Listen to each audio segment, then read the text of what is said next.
እቺላጫውትሽ አሌክስ አብርሃም አንዴ ሰፈራችን ባለ ሱቅ የሆነ ቀን በበሩ ሳልፍ ወንድሜ ብሎ ባክብሮት ጠራኝና እዚህ ሰፈር ነው የምትኖረው ብሎ ጠየቀኝ። አዎ አልኩት እንዴት ረሳኝ ብዬ በመገረም የረጅም ዓመት ደንበኛዬ ነበር። ቀጠል አድርጎ ሲጋራ ታጨሳለህ እንዴ? አይ አላጨስም።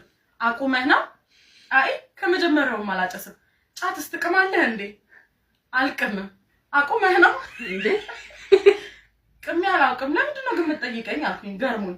ጥያቄን ችላ ብሎ የስልክ ካርድ ከኔ ትወስድ ነበር? አዎ ደግሞ እውነቴን ነው ከሱ ሱቅ ነበር የምገዛው። ባለ ስንት ነበር የምትገዛው? ባለ 100ም ባለ 50ም ባለ ተው አስታወስኩ። የ100 ብር ካርድ አለብህ ስምህን መዝገብ ላይ አይቼዋለሁ። ማን ነው ስሜ? ስም ምን ያደርጋል ጋሽ? ዋናው ካርዱ ነው። በኋላ ሲሰማ ይሄ ምስኪን ባለ ሱቅ አምሮን ታሞ አማኔ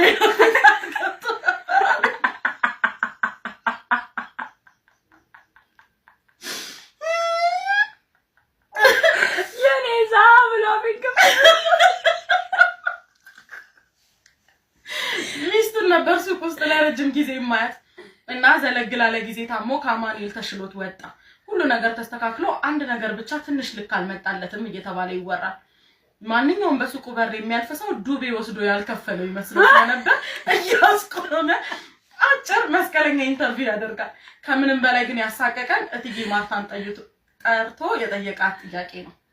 እትዬ ማርታ እድሜዋ 40 የተሻገረ ዘናጭ ሴት ናት። እህቴ ይቅርታ እዚህ ሰፈር ነሽ አላት። አዎ ምን ልርዳ አለችው በሚያምር ፈገግታ። ፔሬድ ማለት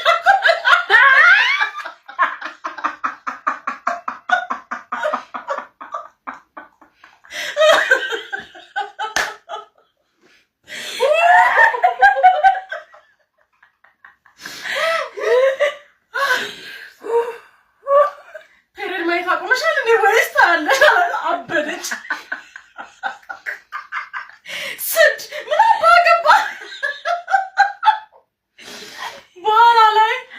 ተነግሮት ሊያናፍጠው ወደ ሱቁ ሲሄድ ሞዴስ በዱቤ ወስዳ ያልከፈለች ይመስልኝ ነው።